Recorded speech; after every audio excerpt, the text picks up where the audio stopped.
மனித பிறவியின் இறுதி ரகசியம் மீண்டும் பிறவாமை சாத்தியமா? இறுதி வடிவம். நண்பன் 1. உலகில் வாழும் அன்பு நெஞ்சங்களுக்கு என் அன்பான வணக்கங்கள். என்னவோ தெரியல நண்பா, இன்னைக்கு மனசுக்குள்ள ஒரு பெரிய கேள்வி குடைஞ்சிட்டே இருக்கு.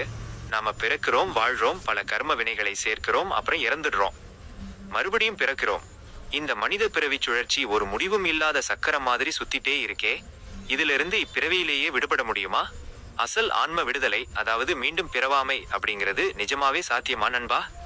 நண்பன் 2. 100% சாத்தியம் நண்பா. ஆனா அதுக்கு முதல்ல இந்த படைப்பின் சுழற்சி எதனால இயங்குதுன்ற ரகசியத்தை நாம புரிஞ்சுக்கணும். நாம சுமந்துட்டு இருக்கிற பாவ மூட்டையும் பயமும் பற்றுகளும் தான் நம்மை திரும்ப திரும்ப இந்த பூமிக்கு இழுத்துட்டு வருது. நண்பன் 1. மன ஓட்டங்களை கவனிச்சா மட்டும் போதுமா நண்பா? இந்த உலகத்துல வாழும்போது எத்தனையோ சோதனைகள், கஷ்டங்கள், இக்கட்டான சூழ்நிலைகள் வருதே. அப்போதெல்லாம் மனம் தடுமாறாம இருக்கிறது எப்படி? நண்பன் 2. அங்கதான் உண்மையான ரகசியமே இருக்கு நண்பா.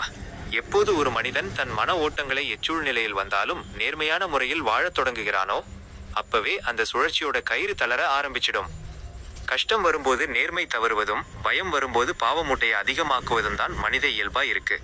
ஆனா எந்த பெருந்துயர் வந்தாலும் நான் என் ஆன்மாவிற்கு நேர்மையாக இருப்பேன், சாட்சியாக நின்று இந்த சூழ்நிலையை கடப்பேன் என்று ஒருவன் வாழ பழகிவிட்டால் அவனை இந்த உலக பந்தங்களால் கட்டிப்போட முடியாது. அவனது கர்ம வினைகள் அனைத்தும் அங்கேயே கரையத் தொடங்கிவிடும். நேர்மை என்பது வெறும் வெளியில் காட்டும் ஒழுக்கம் அல்ல நண்பா, அது உனக்குள்ளே நீ நடத்தும் உன்னத ஆன்மீக புரட்சி. வெளியில் என்ன நடந்தாலும் உள்ளே ஒரு அமைதியான சாட்சியாக மாறிவிடு. உனக்குள் எழும் பயத்தையோ இன்பத்தையோ துன்பத்தையோ பற்றி கொள்ளாமல் தள்ளி நின்று கவனி. எந்த ஒரு சூழ்நிலையிலும் உன் அக நேர்மையை கைவிடாத போது புதிய கர்ம வினைகள் உன் கணக்கில் சேராது. பழைய பாவ மூட்டைகளும் தானாகவே எரிந்து சாம்பலாகிவிடும். இதுதான் இப்பிறவியிலேயே படைப்பின் சுழற்சியிலிருந்து விடுபடுவதற்கான மிக எளிய, அதே சமயம் மிக வீரியமான ரகசியம் நண்பா. நண்பன் 1. இன்று எனக்குள் இருந்த மிகப்பெரிய பாரமும் அச்சமும் நீங்கிவிட்டது நண்பா. மீண்டும் பிறவாமை என்பது எங்கோ தூரத்தில் இருக்கும் இலக்கு அல்ல, அது நம் அன்றாட வாழ்வின் அக விழிப்புணர்விலும் நேர்மையிலும் தான் ஒளிந்திருக்கிறது என்பதை ஆணித்தரமாக புரிய வைத்து விட்டாய். மிக்க நன்றி நண்பா. நண்பன் 2. நான் இதை ஏன் கூறுகிறேன் என்றால், உன்னால் இந்த மனித படைப்பின் சுழற்சியிலிருந்து விடுபட முடியும் என்று இறைவன் வாக்கு கொடுத்திருக்கிறார். அந்த வாக்கை நிறைவேற்றுவதற்குத்தான் நீ எந்த சூழ்நிலையில் இருந்தாலும் உன்னிடம் உள்ள ஆற்றலையும் செல்வத்தையும் கொண்டு நன்மையான செயல்களை செய். உன் வினையை நான் அறுக்கிறேன் என்று இறைவன் விதியை உருவாக்கியுள்ளார்.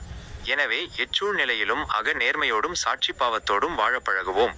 நன்மைகளை மட்டுமே விதைத்து இப்பிறவியிலேயே ஆன்ம விடுதலை பெறுவோம். எப்போதும் போல் எங்களின் அன்பான நன்றிகள். வணக்கம் நண்பா.